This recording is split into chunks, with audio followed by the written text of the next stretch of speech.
जन स्वराज पार्टी के प्रशांत किशोर एक दिन का उपवास रखने के बाद दोबारा पब्लिक के बीच में आ गए हैं और सबसे पहले वो दोबारा मीडिया कर्मियों को इंटरव्यू देने का काम कर रहे हैं। उनका इंटरव्यू बीबीसी के साथ हो चुका है। अभी वो आज तक चैनल पे भी उनका इंटरव्यू आया था प्रीति चौधरी के साथ। सिर्फ 3.5-4% उनकी पार्टी को वोट मिला। वो थोड़ा घबराए भी हैं, निश्चित तौर पर कह रहे हैं। इसके बहुत से कारण हैं। जो लास्ट समय में जो सरकारी तंत्र का इस्तेमाल किया गया, जो आजीविका दीदियों के बहाने वोट खींचने के काम किए गए, और जो महिलाओं के खाते में हर विधानसभा में 60,000 महिलाओं के खातों में जो 10-10 हज़ार डाले गए, उससे पूरा वोट का समीकरण बदला है। क्योंकि पत्रकारों ने उनसे पूछा कि आप तो कहते हैं अगर जदयू की 25 से कम सीटें आएंगी तो मैं कभी राजनीति नहीं करूँगा।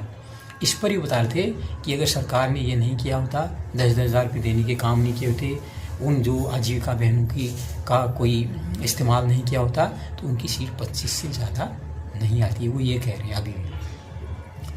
और ये उनको एक मान लेना चाहिए कि सोशल मीडिया भी या डिजिटल उस पर प्लेटफॉर्म पे प्रेजेंस से कुछ नहीं होगा। उनको एक मुद्दा आप पकड़ना पड़ेगा। जिस तरह से वो कह रहे हैं कि अब मैं जो सम्राट चौधरी जो गृह मंत्री या उप मुख्यमंत्री बनाए गए हैं, वो कह रहे हैं उनकी शिक्षा, उनके जो आरोप हैं उसको लेकर मैं कोर्ट में जाऊँगा करें। अभी देखने वाली बात है कब तक कोर्ट में जाते हैं। और दूसरा भी सम्राट चौधरी जो है अब पुलिस महकमा में उनके पास है, क्या वो कहीं प्रशांत किशोर के खिलाफ कोई एक झूठे आरोप लगा के उनको अंदर तो नहीं करेंगे। ये चर्चाएं बाजार में चलने लगी हैं। लेकिन प्रशांत किशोर भी लगता है एकला चलो की बात करते हैं। अगर राजनीतिक दल बनाना है, एक आदमी के भरोसे राजनीतिक दल नहीं चलता।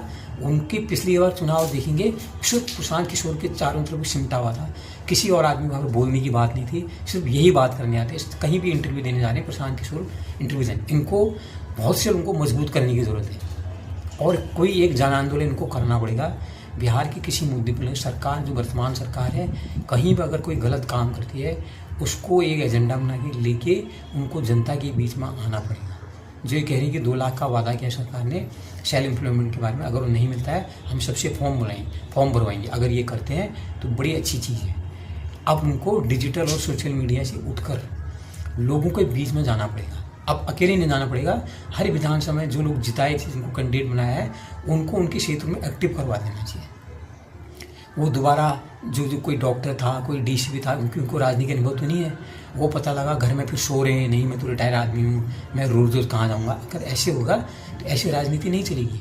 उनको मुझे लग रहा है जो हाई प्रोफाइल जो उन्हें देखी थी, ये कोचिंग सेंटर चला रहा है या ये रिटायर्ड IAS है, ये PCS है, उनके